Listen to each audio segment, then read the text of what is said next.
If I don't speak with mic, can you hear me at the back? It's a struggle, but it's fine, right?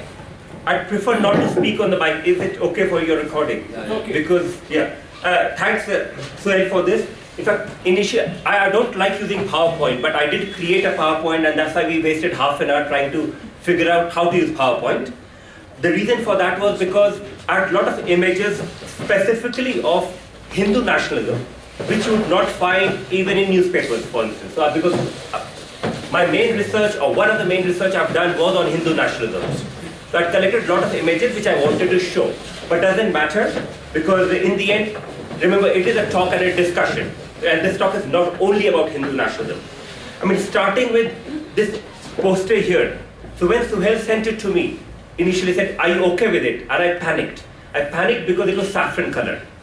And I love saffron color, or I used to love saffron color, but I'm very anxious about that color, right?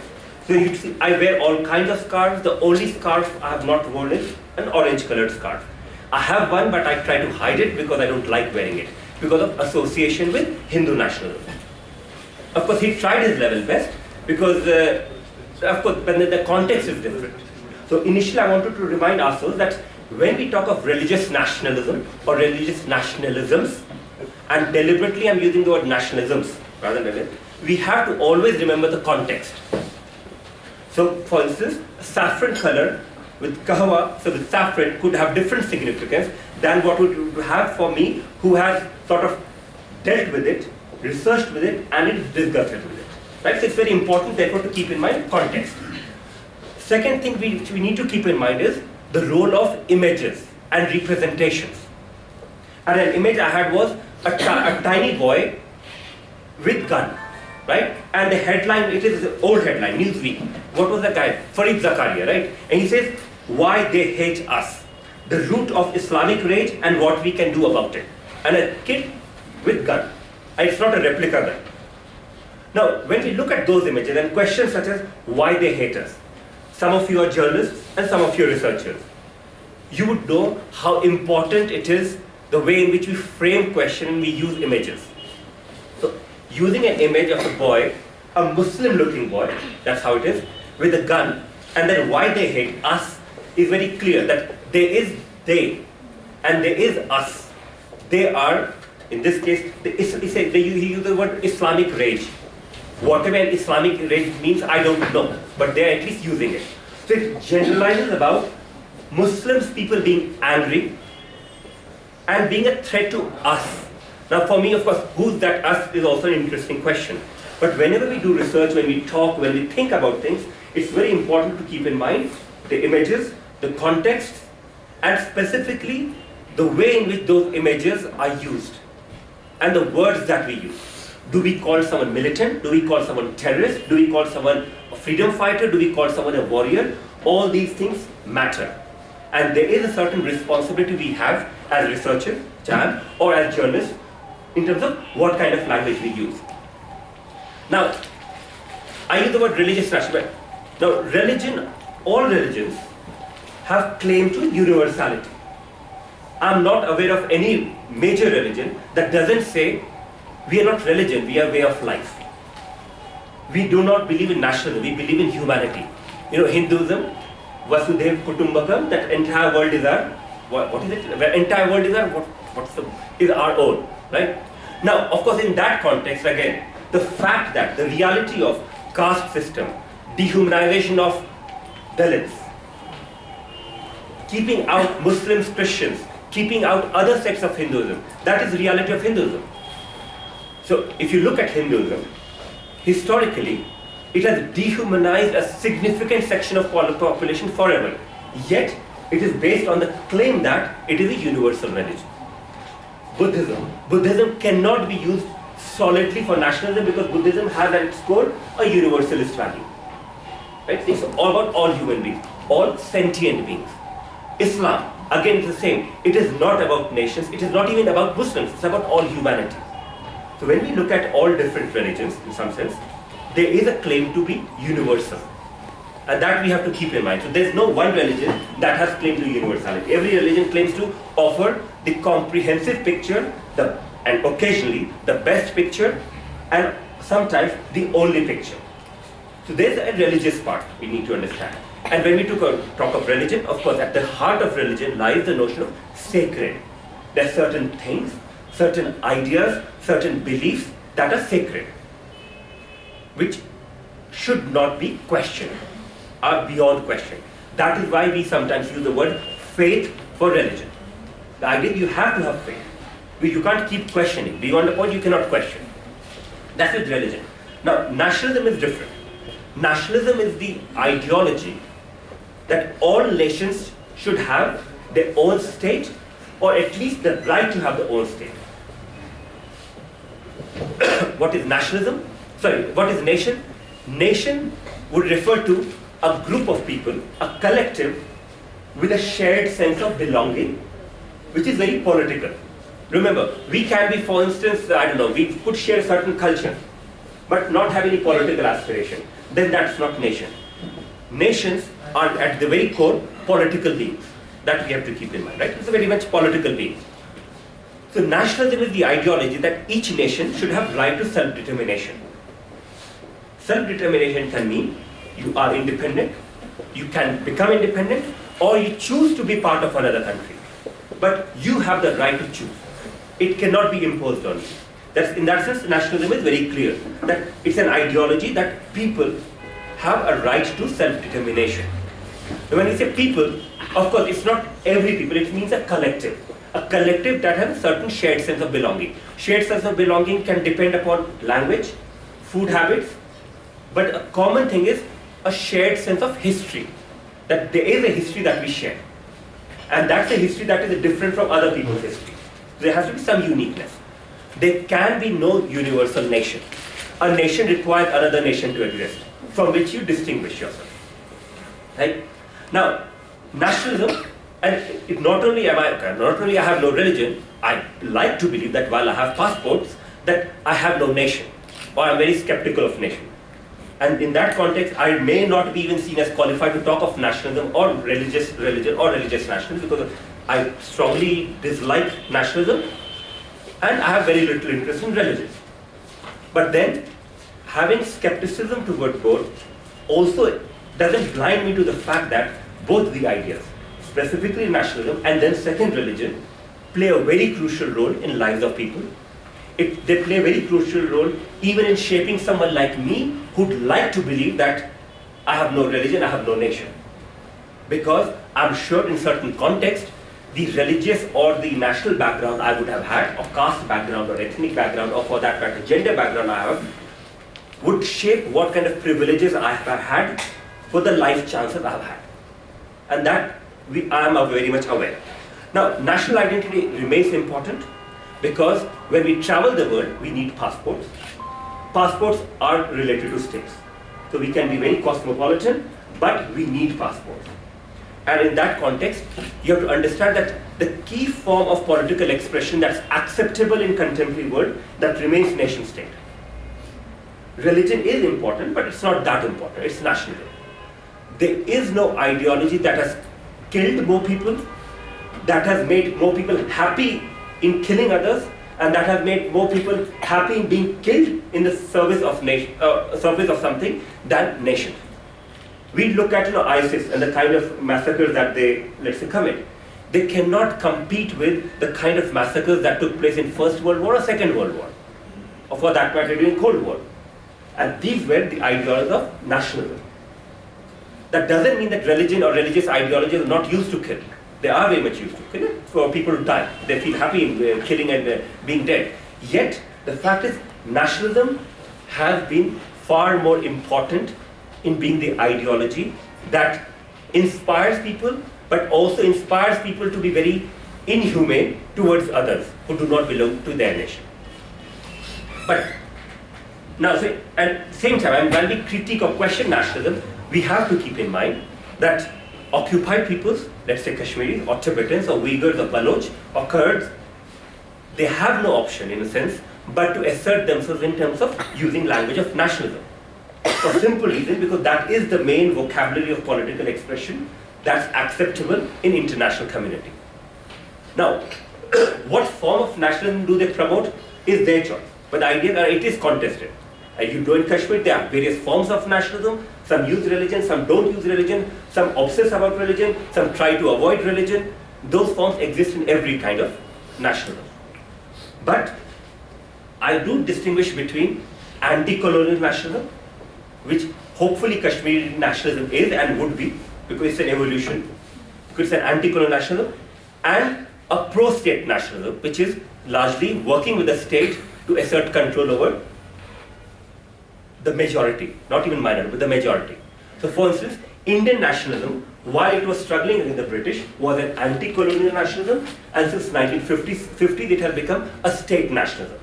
And there's a difference. So I would distinguish between the two. So when I critique nationalism, my critique is largely that of state nationalism. Because the state nationalism is one that has the lethality of violence. They can kill far more people than non-state actors ever could. Let's take example of the recent massacre in Peshawar. Horrible massacre, but that's no comparison to the kind of massacre states can commit within 2 seconds. Not only the way in which US has massacred in Fallujah and other places in Iraq, or for that matter in Afghanistan, but even Pakistani army has massacred people in Pashtun areas and in Baloch areas. So there's no comparison. That doesn't imply that we somehow therefore say, okay, non-state violence is acceptable. It's not. But we should at least look at it in proper perspective. Right? And it's very important to keep in mind that self-determination remains an important right for occupied people throughout the world. Now, of course, India has signed up to the 1960 UN General Assembly resolution. So has China done. At the same time, and Pakistan, I'm sure. But when you look at their record in terms of the people they occupy, of course, they don't claim that they occupy, but when you look at the relation, it is a colonial relation.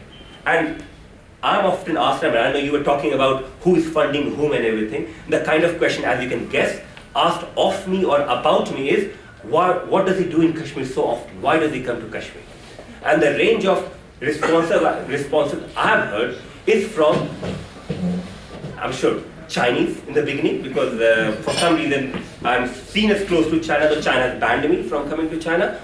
From Chinese, I'm sure raw, eyesight, to love interest. So I don't know what interest I have in Kashmir.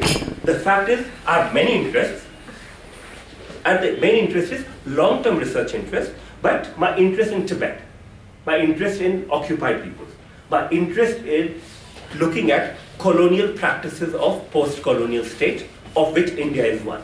So that's my long-term interest.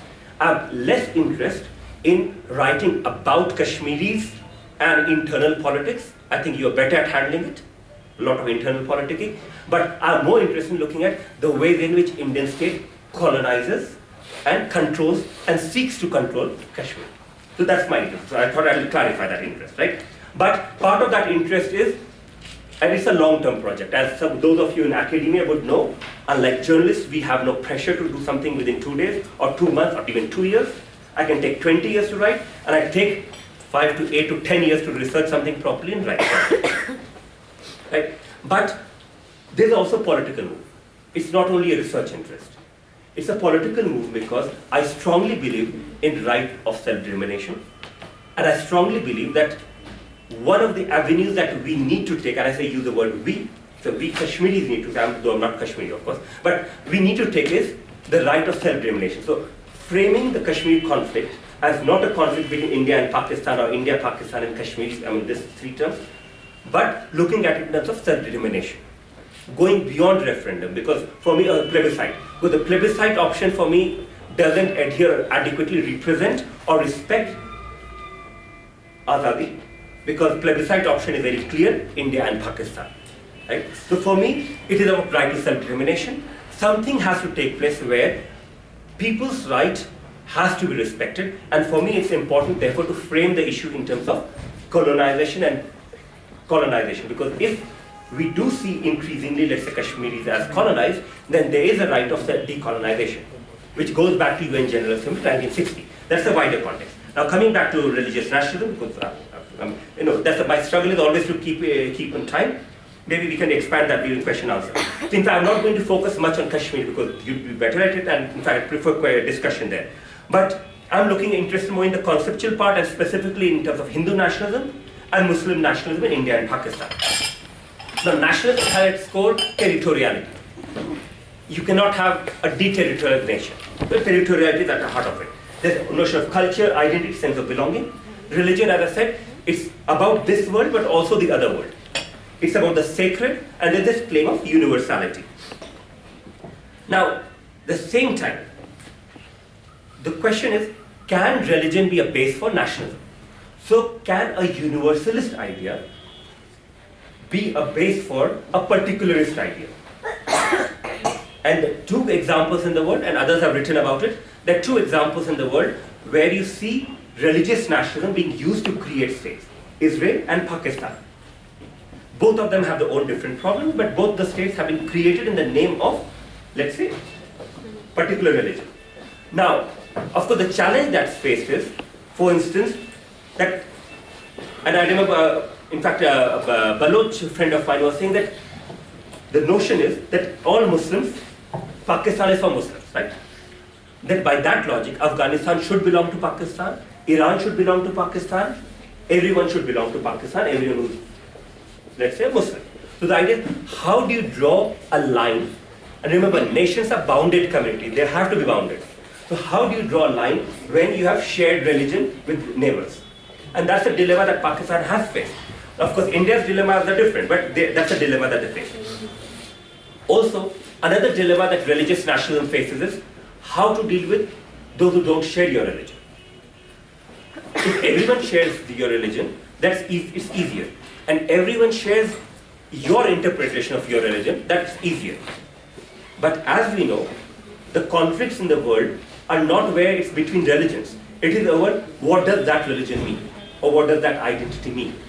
So for instance, a lot of sectarian organizations in Pakistan that attack Shiites, that attack Hazaras, they're not, well, according to they're attacking non-Muslims. But then I guess, who is a Muslim? Who is a non-Muslim? Who decides who is a Muslim? Then who decides who is a good Muslim? Now, Hindu nationalists have been much more clever at that, but no different. So the logic that they use is something very similar to what happens with sectarian organizations in Pakistan. And for that matter, the Buddhist chauvinists in Burma, Myanmar, or in Sri Lanka, there's something similar. They are using religion, which has universalist claim, for a particular idea of creating and consolidating a strong nation state. I'm talking about Burma here, Myanmar, but working very closely with military. So what interests me when you come, and I do compare Burma and Pakistan, is the military remains a deeply secular institution. Military by its very nature is secular, right? They remain deeply secular institution. They remain institution of domination. And yet, the priests, the mullahs, and all these Buddhist leaders, they find it very difficult to critique the military. They'll critique Aung San Suu Kyi, they'll critique Nawaz Sharif, they'll critique Imran Khan, they'll critique everyone, ordinary people, everyone, but they'll not critique the military. That should tell us, both in case of Myanmar and Pakistan, where the real power lies. And to what extent the votaries of religion also know where to draw the line. Of course, the problem with Tehreek-e-Taliban Pakistan has been that they have forgotten the line from their perspective. Not that the ideology is any different from that of Afghanistan Taliban. The ideology is the same, methods are same. The only difference is instead of targeting this side, they're targeting the other side. They start targeting the same. That's the difference. But this is a challenge that all religious nationalists face. How to deal with the other. Now, in this context, of course, there's another aspect we can talk about gender and nationalism, because all nations have at its core certain notions of gender. What is the role of women, of women? The ideal role of women is essentially to, as mothers, as daughters, as supporters, wives, but almost never as agents in their own rights. So women can only play an active role as something else. Now, this is not, remember, anti-colonial nationalism did provide a very liberating space for women. But a lot of time, when religious nationalism comes together, women are very active, but they're only active in certain forms. So that, again, but we can discuss that in question answer. Now, the first part, the one part I wanted to cover is Hindu nationalism. That's my second book was on Hindu nationalism. in case you haven't read it, if you want it, just ask me on Facebook, I'll send it off to you, because if you try to buy it, it's 4,000 or 5,000 rupees. Now, I could smell conspiracy in that they try to destroy my book, that's why the price is so high. Maybe it's simply inefficient academic publishers, which it's likely to be. Palgrave Macmillan, and in India also, they brought 1,000 copies in 400 rupees, which sold out in a couple of days, and that's it. Then the rest is 4 to 5,000. So I put it up online for you to read, so please feel free to read it. But when I look at it, for me, it started with Babri Masjid. And then, of course, I also look at Babri Masjid and then Gujarat, 2002. How come destruction of a mosque, right, few hundred years old mosque, is seen as not only justified and legitimate, but seen as something that is true Independence Day. Now, I've done research with RSS, Bajrang Dal and VHP. So when now we read about their comments about Taj Mahal was a temple and everyone was a Hindu and everything, right? Those kind of statements that come up, I'm not surprised, because my research was always based on those, what we would like to see as nutcases, right? But in reality, they're very sane and very as sane as fascists can be, right? So when we look at them, it's very clear that even in 2004 and 5, when they were at the low point, because remember, first Vajpayee's government was lost, and you had Congress government in power. And I did research then, and I did see even them as dangerous then, and of course it's much worse now. They've got new legitimacy with elections of Modi. But generally speaking, the notion is that we are virtuous, civilized, so we means the we Hindus, right? Virtuous, civilized, peaceful, accommodating, enlightened, clean, and tolerant. Hindus are tolerant. If you haven't heard, you should just go to a Hindu household and see how tolerant Hindus are. Of course, they'll never give you household. They'll never let you rent places in Delhi or Bombay or elsewhere. They'll always treat you with suspicion, but still they're tolerant. Because they'll always tell you, look at what happens in Pakistan. So the degenerate state of Pakistan is only brought in to remind how tolerant Hindus are. Of course, completely ignoring how can a tolerant religion, it is so tolerant that it is allowed for practice of untouchability and dehumanization, forget everything else. Dehumanization of 15 to 20% of population for 3 to 4,000 years. That's how tolerant that religion is. But at least they'll present itself as that. So the Hindu self is virtuous, civilized, peaceful. The other, and again, you have seen it in recent times, but normally they'd say it's the Muslims, the Christians, the secularists, the communists, and westernized media that are enemies. But in this case, the saying is, Pehle Kasai, fir Isai. First the butcher, then the Christians, and of course, the idea, but they will come from Christians. And the butcher is a pejorative term used for Muslims. So the idea is they're morally corrupt, and especially the Muslim case, morally corrupt, barbaric, violent, rigid, backward, dirty, and fanatic. So the idea is Hindu fanaticism is tolerance, and Muslim fanaticism, or even Muslim anything, is fanaticism. So then the idea is they do pose a threat to India. So again, the images I was going to use it, the kind of images that they use to train their own cadre. So the images, they have these manuals, training manuals for Hindutva workers on how to expose Islam. I did get hold of it. I have not found it anywhere else. I do have copies of these things in case you're interested. But that is the evil designs to destroy India, terrorism, separating Kashmir, Kashmir is there, and then the notion that would be used, of course, is that how so many hundreds and thousands of Kashmiri Pandit women were raped, and then they would go into detailed description of how rape happened to provoke.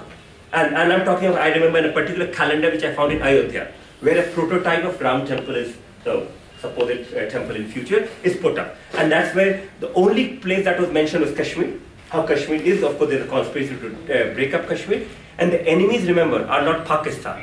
They are Muslims. And that's what I found very interesting. I didn't realize it until I started researching, that they always see, or they, at least those who talk to me, and they're 100 plus, they saw blaming of Pakistan as a secularist Congress conspiracy to shift the blame from Indian Muslims to Pakistan. Because for them, the enemies are within, not there. So you should not therefore be surprised when Vajpayee managed to have a decent relation with Pakistan. When Advani, he did go to Pakistan and praise Jinnah, Because remember, the ideology of Pakistan is the ideology of Hindutva, which is Hindus and Muslims are two distinct nations. They cannot live together. The only tragedy for Hindutva is that Hindus should have kicked out all Muslims in 1947 and made a pure Hindu nation. So the enemy is therefore secularists. Terrorism is part of it. Then they have set slogans like "Has ke liya hai Pakistan, lad ke lenge Hindustan." The idea is this is Muslim conspiracy, that they want to take over India. How will they take over? Through demographic warfare, producing more children. Hum do hamare do, hum panch hamare 25. And by the way, this is what this guy Modi, he had used even in 2002. So the notion that of course they overproduce, and it's part of it. Organizing proxy war in Kashmir, launching demographic warfare and conducting information war. So the idea is, let's say, non-Muslim journalists and non-Muslim intellectuals in India or activists who speak for Muslims are part and parcel of the conspiracy. So Teesta Seetalwal, for instance, part of the conspiracy because, and even because I've been accused of those things, but the idea is we have been bought off by someone else. So the kind of abuse I get on Twitter, which I don't use much, for some reason is always, I'm called a jihadi, right? But I don't know what kind of jihadi, I don't think pig, some jihadi pig, I don't know what it is, but at least those things. So I guess somehow I cannot think on my own. Either I'm working for the British or I'm working for ISI. But I cannot, as someone with Hindu name, think of my own and critique it. Because for them, the only way to be good Hindu is to be anti-Muslim, anti-Christian, and pro-Hindutva, very clearly. So again, the idea is through multiplication. And there are different stereotypes, and then there's ideas you raise awareness. Tell people why you should not eat with Muslims.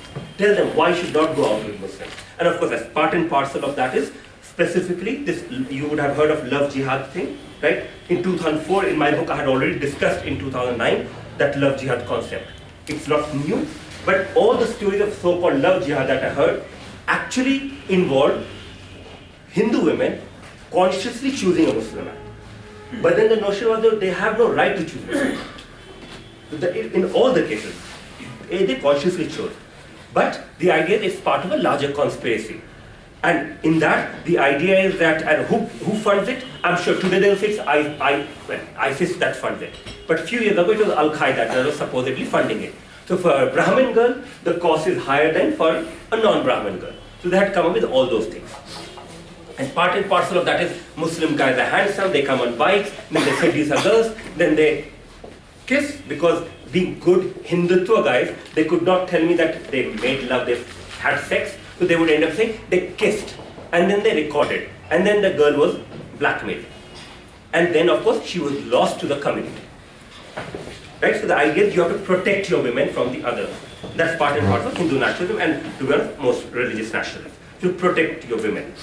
Now, and part of that is expose Muslims, expose pseudo-secularism. They never use the word secularism, they say pseudo-secularism. But of course, there is no real secularism. For them, it's all pseudo-secularism. But the key part we have to keep in mind is that Hindu nationalism, an example of religious nationalism, has a fear of plurality. They cannot tolerate plurality within Hinduism. They have fear of ambiguity. That you can be Muslim, you can be Hindu, or you could be Hindu, but you could like going to, you could have Muslim friends. They're not comfortable. There's a fear of diversity. There's a fear of complexity. There's a fear of history. The history of Hinduism is a very pluralist history. But they have fear of that history. They have fear of tradition. Because tradition of Hindus, for instance, whatever Hindus meant, is far more plural and ambiguous than what Hindu nationalists like. And in the end, they have fear of reality. The reality is most human beings can be religious, can be political, but would not like to hate others. So they create hate politics to shift that and change that reality. That's what the reality, what they do. They need to awaken Hindu minds. A lot of effort is put into awakening Hindu minds. Of course, abandon family planning, have more and more children, sacrifice your life, right? Organize, militarize, masculinize, and control the state. Controlling the state is not an end in itself. Controlling the state, which is what they are doing now, is a tool towards the final end. That final end is to convert India into a Hindu nation. A Hindu nation where Muslims have Musliman ke Dohistan, Kabristan or Pakistan. Either they have to accept, go to Pakistan or be exterminated. Or third option, of course, is you remain in India, you remain a subject of India. You'll be protected. The languages, Muslims and Christians will be protected, but they'll not be equal citizens. Now, of course, that's not de jure, that's not legally, but deep in practice, the idea is go and vote. Muslims will vote for BJP because that's the only way they can ensure the survival. That's what we are talking of, right? And when I look at, and again, I don't have that much time, but an awakened nation is a mobilized nation, a secure nation, according to, of course, Hindutva, a violent nation. Violence is at the heart of religious nationalism. And this is why when you look at religious nationalism amongst Hindus in India, or amongst Muslims in Pakistan, or Buddhists in Myanmar, we see violence at the heart of it. There can be no religious nationalism without violence, because the reality is complex. To clarify that reality, you need a certain kind of genocidal mindset to see the other as enemy, to destroy them. How do you destroy them? By treating them as inferior, but also by exterminating them, by using violence against them. The image I had of, you remember this image of a guy doing this from Gujarat, right? And another image I had, I don't know whether you've seen it or not, you can't. A guy again shouting, fire is there, right? A very good looking at shouting, very happy, he's very happy. This is from burning of churches and houses of Christians in Lahore, I think. Was it? Lahore, I think, Lahore. Again, I don't remember, but I remember that image. In Pakistan, very happy. So, see, even Hindu national research of mine was actually prompted by this pleasure people deriving someone else's suffering. So when you look at, for instance, Pakistan now, very briefly, and another image I had was guys saying, behead those who insult prophets, right? So that behead them. So all those things, when you look at that, I mean, start thinking that those who insult, who decides who insulting? What is an insult? And how come it's generally the poor who get accused of insulting? The rich also get it done, but it's generally the poor, and those who are forever in prison are the poor. And of course, you might have a couple of politicians who may talk something about blasphemy, and of course they get killed. But the idea is, and for me, nationalism is a problem, but religious nationalism instills a certain sense of certitude, confidence, and I am right, and I am the only one right, that other nationalism in contemporary times fails to do so. They did it in 1910s, 20s, 30s, 40s, when nationalism was very strong. But in today's world, religious nationalism are far more potent and strong in instilling a sense of confidence that only I am right, everyone else is wrong. If you share my worldview, fine. If you don't, then you are an enemy. And you have to be exterminated, right? Now, so when you look at it, and the other images I had that, of course, of Shiites, Hazaras, and many Christians who would be injured.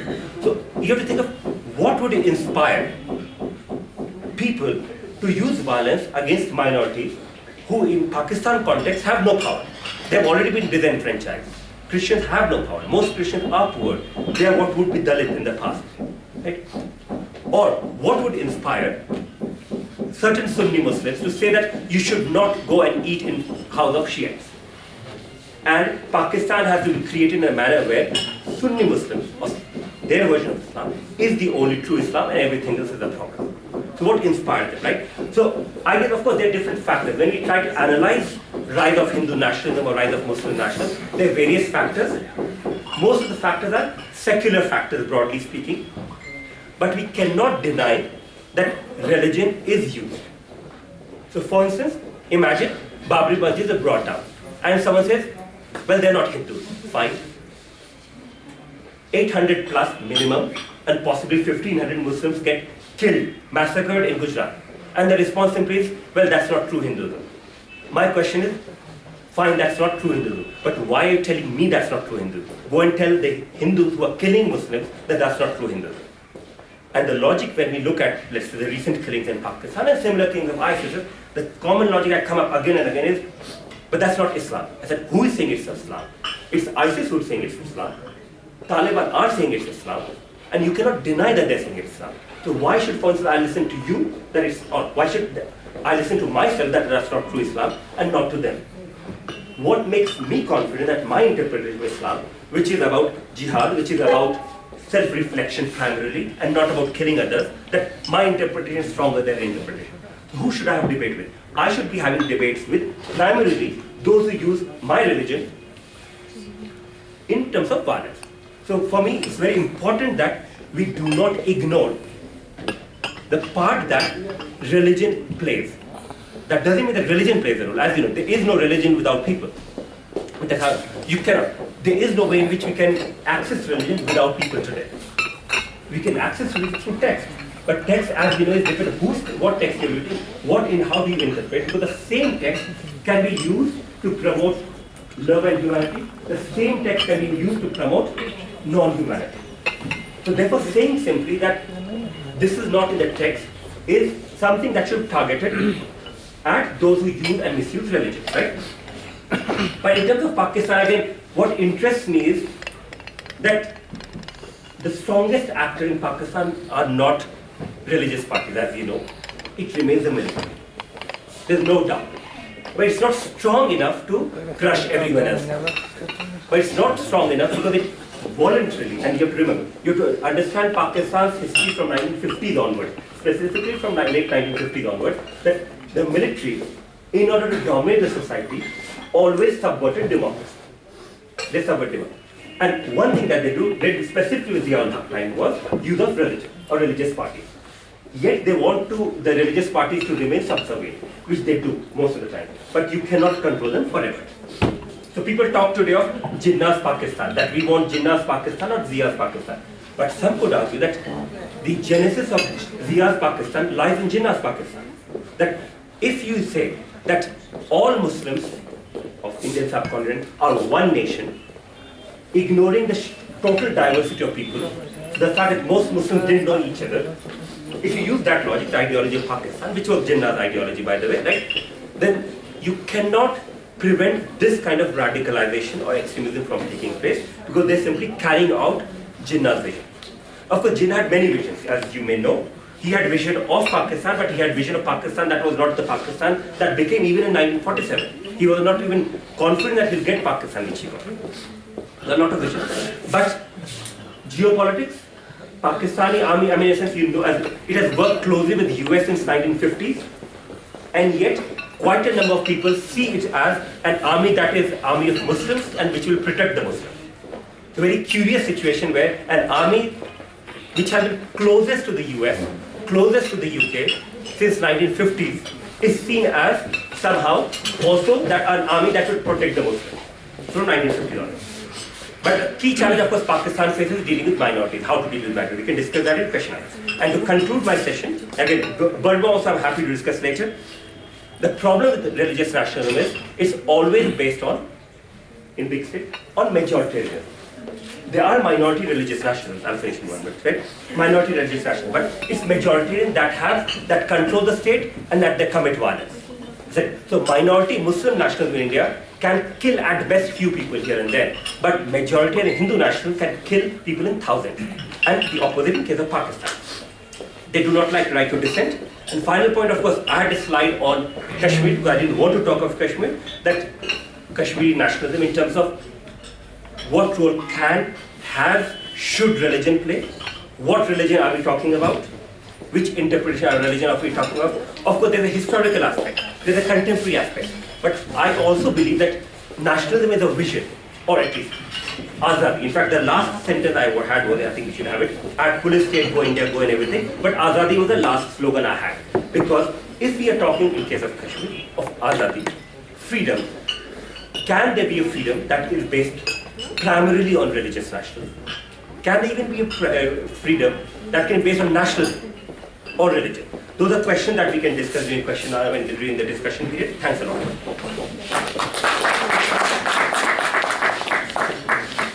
Thank you very much, Dibyesh. I hope I am audible.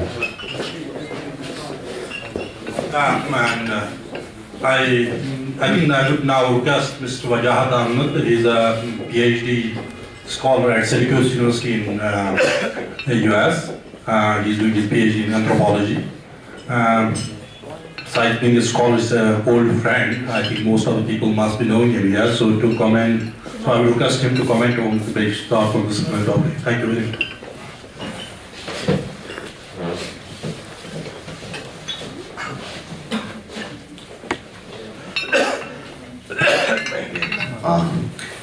Thanks, Professor Anand, for the very interesting talk. I would like to problematize the question of secular and religious. I mean, to start off with that, as you raised the question of religious nationalism, but I think there's a deep entanglement between the religious and the secular, and I think you would fully agree with the question of both the secular and the religious being on a continuum, yeah, and inspired by Talal Asad's critique of Western Enlightenment ideas of secularism. So that's my departing point. So what I wanted to ask that, I mean, these are more like questions, and I hope you can respond to these queries. That do we really see liberal democracy as something, or liberal governmentality as being capable of managing the question of minorities, be it a case of explicit state nationalism which takes inspiration from religion, as you talked about Israel and Pakistan, or the so-called secular states like the United States, where people like Assad would argue back that this is diffuse Protestantism become hegemonic in an American context.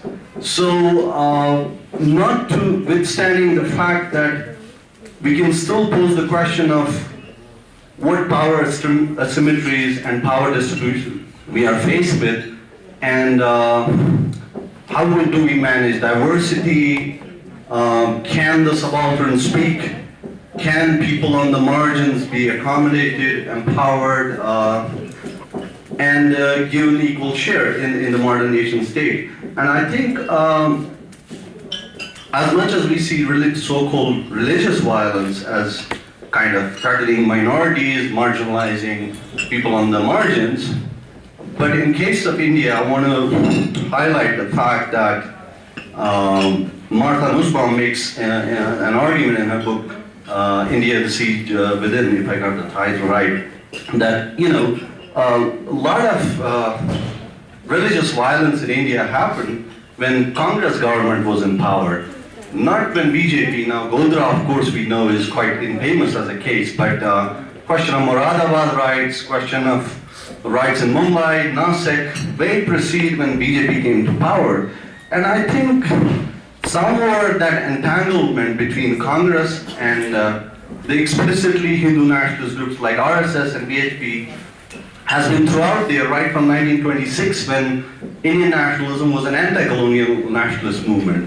And there are Indian scholars who have proved that there were overlapping memberships where you had congressmen, women, who held parallel memberships in RSS and other Hindu right-wing groups. So this is my question, and I mean, to problematize at one level. The second response is that the question of Indian academia and how they have framed Indian nationalism.